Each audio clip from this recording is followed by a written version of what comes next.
Okay, so we can go to the second part of our discussion of my presentation, and in this case, in this part, I will continue to talk about large language model, pretend language model for information retrieval, and we'll try to understand the power and the characteristic of the representation of information provided by encoders. And if we can rely on some mathematical property of the latent space in order to improve the effectiveness of query answering. And this is a contribution that we presented again at SIGIART 2024 in last July in Washington, D.C. If you are interested in the paper, you will find this reference very easily. And again, we work with locality in the sense that we try, as we already showed, that there is spatial locality in the conversation utterance and the relevant search result. And we want to understand in this contribution if it is possible to leverage the geometry of a query and its neighbor to improve the effectiveness of the NIR system. And our investigation started by considering two very important hypotheses that are very popular. One is quite old, from Van Rensbergen, who was the founder of information retrieval, and in 1979, so a lot of time ago, he provided the clustering hypothesis that assess that hypothesize that closely associated documents tend to be relevant to the same request, in the sense that documents that share the same words or the same content tend to be relevant to the same request. There is some sort of clustering, natural clustering that try to intercept and to understand the content and somehow the semantic of documents. Another important hypothesis is due to Benjo, and is much more recent. And in a work, Benjo stated that real-world data, and of course this hypothesis relies with deep learning, is related to deep learning models. And this hypothesis says that real-world data presented in high-dimensional spaces are expected to concentrate in the vicinity of manifold of much lower dimensionality. What does this mean? This means that the latent space in which the real-world data is represented by a deep learning model is not uniformly distributed, but is characterized by manifold, some sort of subspaces that in which the data is concentrated, and in which the data is more dense. And so, starting from these two hypotheses, we asked if we can devise a similar characteristic in the latent space that is learned by the encoder models, in the sense that we want to understand if the high-dimensional representation of queries and documents relevant to them is expected to lie in a query-dependent lower-dimensional manifold of the representation space. And so we combine the two hypotheses by Van Rensbergen and Benjo, and formulate this hypothesis that combine the two. If this hypothesis is experimentally validated, we can find a query-dependent manifold of the dense embedding where the relevant document queries are more correlated and lead to a better retrieval performance. And this hypothesis was formulated by considering the spatial locality of utterance and relevant documents that we considered in this plot. And so what we are saying is that we start from the Benjo hypothesis that says that the real data high-dimensional latent space is not uniformly distributed, but is concentrated in manifold. And so we have, for example, these points that represent 3 different manifolds. Then we combine this with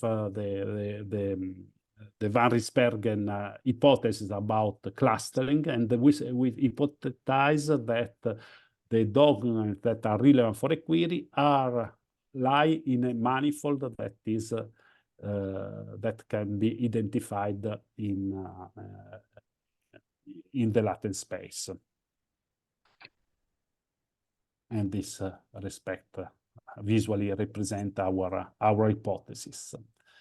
But our research question is, to what extent the empirical evidence support our hypothesis, in the sense that we want to understand if we can find a manifold for a given query where retrieval is more effective.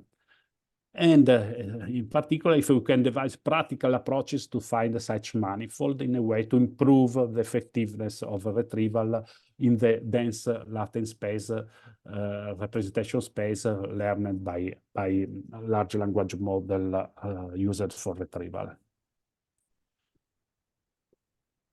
Of course, we have this hypothesis is very ambitious and it's not practical, in the sense that it's very difficult to understand and to identify manifolds, because manifolds are infinite in an infinite number. And so we have to perform some simplification of some to restrict our search to, for example, what we did to linear subspace. Instead of looking for generic manifolds in the high-dimensional space, we look for manifolds that are constituted by linear subspaces, where, for example, a linear subspace is a subspace of the original latent space where some of the dimensions are 0 or are a constant. For example, we consider only the ones that are 0. And so in 3-dimensional spaces, as in this example, linear subspaces are, for example, this plane that identifies specific subspace, the green, the light blue, and the red one subspaces.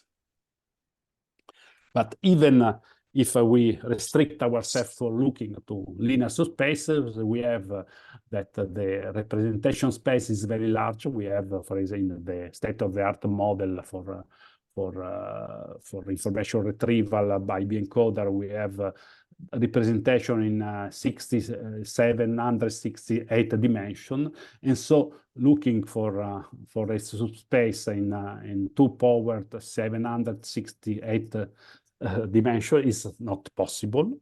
And so we introduce another simplification that is quite strong, and in the sense that we assume the independence between dimension importance.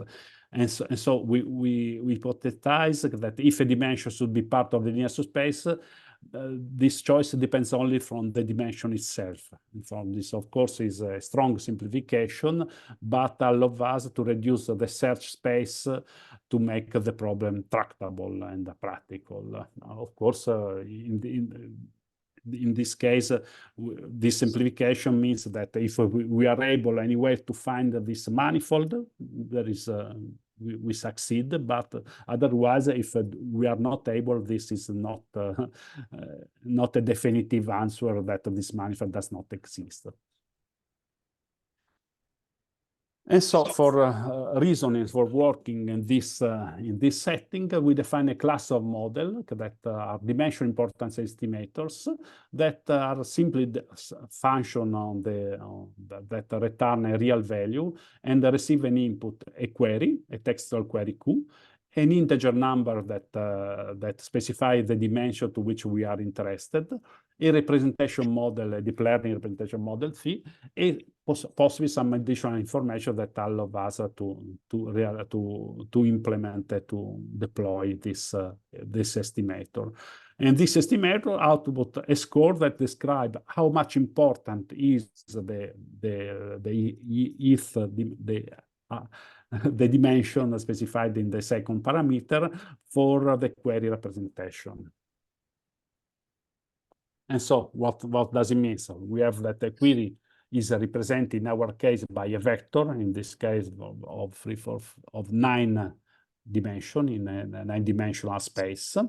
We have that we use this DIME, our DIME, to estimate the importance of each one of the dimensions independently on the basis of the function, and use this DIME to rank the dimension by their importance. You see that the dimension in red is the 5th dimension result to be, according to our DIME, the most important, and so is the one ranked in first position among all the dimensions. Then we decided to use a representation in a subspace, a linear subspace, identified by the first top 5 dimensions in this representation. And so we zeroed the 4 dimensions that are the least important according to estimate of our DIME, and we perform KNN retrieval using this different encoding on the original query Q prime instead of Q. And we evaluate what's happened in this case. And so this is, of course, something that you cannot demonstrate analytically, of course, but you can try to understand if experimentally there is some experimental evidence that these manifolds exist, and if our simplification are not too strong, and we are able to find really this subspace based on a given query. And our research questions are mainly 2. Instead, the first one asks to what extent the empirical evidence support our manifold cluster hypothesis. Instead, if we can find a manifold for each query where retrieval is more effective. And the second question is if we can devise practical approaches that can be used in the reality, in a real system, to find such manifolds. First, we answer the first query. And for answer the first query, we use an oracle, in the sense that we start from a supervised dataset where we have queries and we have human assessed relevance label for a set of documents. And so we have a query that is represented by this vector Q you see on the left topmost part of the slide, and we have the assessment for a set of n documents from L1 to Ln, and we have that each one of these documents is represented again by a vector lying in the same latent space. We perform a element-wise product of the vector representing the query and each one of the documents, and we obtain a matrix where in each element we have the element-wise product between the query and the specific vector. For example, in this, you see my pointer. You see the pointer? Okay. on this cell, you have the product between 0.5 and -1.2. That is the first dimension, the value in the first dimension of document L1. Since we are using a supervised dataset, we have that for each one of the document L1, Ln, we have a relevance judgment that is a value that ranges from 0 to 3. 3 means very, very relevant, and 0 means not relevant. And so we can estimate the correlation between the interaction matrix, the value of each document, and the label, and to understand which is the importance of the dimension based on the label occurring in the supervised dataset. And so we can understand which are the dimensions in the representation that best correlate with the human assessed label provided in the golden standard. In this way, we can estimate the importance of each each dimension, and using in the representation the set of dimensions that best correlate with the human labels, and see and test if this kind of this subset of dimension allows us to provide a more effective retrieval of the documents that are relevant for the query. What we showed experimental is that this happened. We used 3 different representation model of coming from state-of-the-art B-encoder system, and 4 different data set that represent both in-domain and out-domain data set. And we can see from this plot that where we have in the x-axis the ratio, the fraction of dimensions that are used for representing Q in the retrieval, and on the y-axis NDCG, that is a measure of effectiveness of the results that are retrieved according to this system. You see that the standard, the original models perform as shown by the horizontal line, that are the one that we encounter when we use all the dimension, the one in the x-axis, and we see instead that by using a lower set of dimension ordered by the oracle time that we explained in the slide before is beneficial for retrieval. We can remarkably improving the effectiveness of the retrieval by using a lower number of dimensions. And the improvement is very, very large, and we obtain up to 62% of improvement in the retrieval effectiveness by using only about 50% of the actual dimension in the representation. This means that some of the dimension in the representation are noisy and do not allow us to introduce only noise that worsen the performance effectiveness. But anyway, we have to remember that our DIME are query based, and so each query has the characteristic of lying its relevant document in a different manifold. And so we cannot use this strategy to prune the representation space and always using a subset of the dimension for retrieval, but we have to decide which are the dimension to use query per query. For each query, we have to apply this our DIME and establish which are the dimension and perform the retrieval. In this case, we have such improvement in the retrieval effectiveness. This is common to different data sets. We see that in this plot where that we used 4 data sets, and that are deep learning 2019, deep learning 2020, robust 04, and another one that I do not remember. I do not see the name here.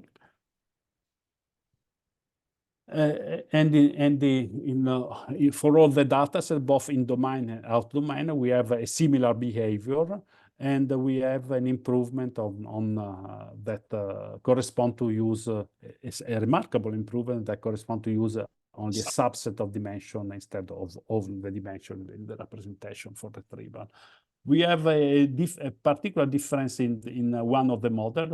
You see that the blue lines is the ANCHE model that behaves differently from the other 2, in the sense that in this case, the increase with the number of dimensions is linear until we reach a peak, and then we have a repentant drop down of the effectiveness that indicate that some of the dimensions are really noisy in the case of this model. But even in this case, with this model, we are able to improve remarkably the effectiveness by using about 80–90% of the dimension instead of all the dimension in the representation.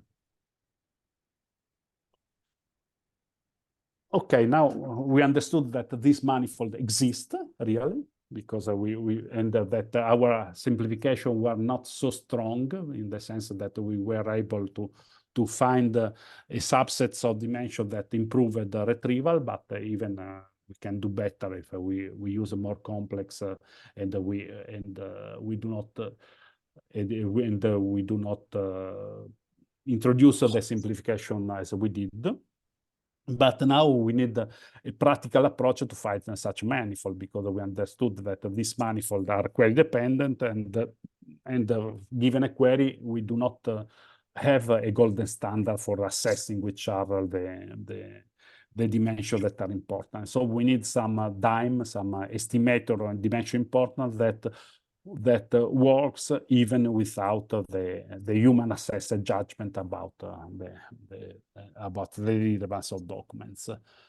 And so in our paper, we introduce some of these practical DIMEs. The first one is quite simple. We use an LLM, so even here we have some form of generative AI, and we ask to the LLM to generate a pseudo-relevant document for the query. We simply provide the query in input to the LLM and take the output of the LLM as an answer and compute the DIME that exploit the same techniques of the component-wise product to estimate the importance of each dimension. So we have a query, Q, we have an answer provided by the LLM, A. We encode the answer with the same deep learning models, and we compute the Hadamard product, the element-wise product,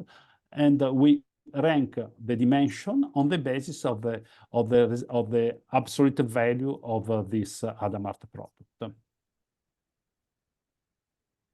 And then we use only a subset of this dimension to perform a retrieval. And as you see in this table, even if it is, I don't want to enter in the details, but it is evident that independently of the model, we can find a subset of dimension that range from 40% to 80%, in the case of ANCE, where the retrieval improved with respect to the baseline that relies on usage of the 100% of all dimension.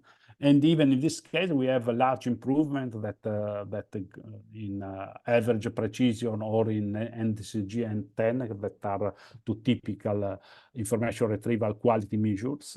And we have up to 11.4% of improvement with respect to the baseline that use all the dimension. And so even in this case, this is a practical in the sense that this strategy can be easily implemented by relying on an LLM and allow us to improve the retrieval in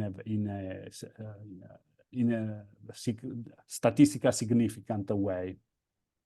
The asterisks you see in the bold number indicate the statistically significant test. Oh, we can have just look the last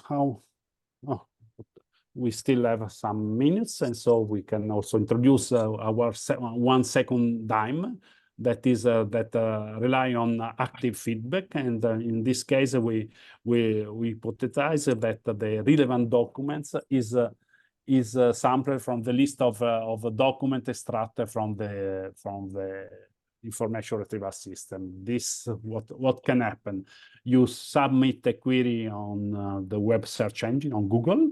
You retrieve the list of 10 relevant documents for the query, and you want to understand if this document include the knowledge that answer your information need, and you click in one of these documents. This click is a form of active feedback, and so the system can understand that you trust this document and you think that this document is relevant for your query, and thus it can use this document to understand which dimension is the representation are important and perform as again the Hadamard product between the representation of the query and the representation of this document, and the rank on the basis of this Hadamard product the dimension, and perform the retrieval using a subset of dimension, and improving again and again the performance. And in this case, the improvement in the performance is even much larger than in the case of the retrieval of the document generated by the LLM, because this dimension use some explicit relevant signal provided by the user itself. In this case, we achieve improvement up to 30% in NDCG and also in average precision. And here we can go to conclude our contribution. And so it seems that this hypothesis holds, and the cluster manifold hypothesis that we formulated at the beginning holds in the reality, at least for the model we tested. But in the meantime, after publication of this paper, we also tried different models for preparing an extension of this work for a journal, and we realized that this hypothesis holds also for many other models or representation model, and even in different fields. For example, it works also in the case of multimedia retrieval, where we have a image retrieval system, and we rely on a relevant image, an example image that is used to provide to build the DIME in our retrieval system. And even in that case, the behavior is very, very similar. You can achieve very high improvement in retrieval effectiveness. As future works, we will have a lot of idea. One of the most interesting is try to understand if we can predict the DIME by using even previous knowledge that do not rely on active feedback or supervised information, and also applying the same approach to different tasks. For example, we have a lot of classification tasks which exploit latent representation generated by a deep learning model for I don't know, images for everything, so for in the medical field and so on so far. And KNN classification is one of the most used techniques for classification in this case. And so given an instance for which you know the class, you try to associate, to give the same class to all the closest points in the latent space that inherit the same label. And what we want to try is to understand if using a representation in that latent space that exploit low is only a subset of dimension, improve the classification quality, as does in the case of retrieval. And so both our contribution provides some takeaway message in the sense that latent representation, as the one that are learned by using deep learning model and large language model, allow us to work with queried documents in a vector space, and that this vector space has some mathematical properties that we can leverage to improve performance or effectiveness. And so we can deal with length angles for what regards similarity measures, and devise, for example, subset of dimension, or perform clustering for improving for improving the quality of results. We have another work that exploit the volumes for caching and for understanding, for predicting the performance of query, or as in this last contribution, subspace that allow us to clusterize the space and to perform more effective topic-based retrieval or some sort of, for example, personalized search that if we can allow us specific manifolds where the interest of a given user lies in the latent space. And so this is all, and of course, I wait for your questions if you have any.